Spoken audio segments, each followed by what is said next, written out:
Hello guys, welcome back to my channel. তো আজকে চলে যাব এমন একজনের বাড়ি যার কাছে আমার হাতে খড়ি বলতে পারো। প্রত্যেকটা বিপদে সে আমার পাশে ছিল, আমাকে আগলে রেখেছে। আর যাব আমার দিদির বাড়িতে ঠাকুর দেখতে। তো তাড়াতাড়ি রেডি হয়ে বেরিয়ে পড়লাম। আর বেরোনোর সময় দেখি আমার ঘুরছে আমার জন্য বসে আছে ওখানে পোজ দিয়ে। আর এত রোদ্দুর ছিল সেদিনকে বাইরে, তাড়াতাড়ি করে মিষ্টি নিয়ে চলে গেলাম দিদির বাড়িতে। এরা বাইরে বসেছিল বলে দিদি বলল গেটটা দিয়ে আয়।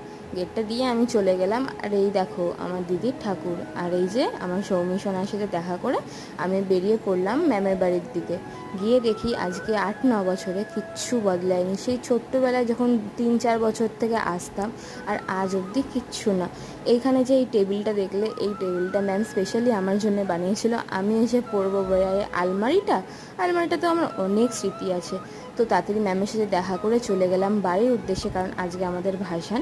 দেখা হচ্ছে নেক্সট ভিডিওতে।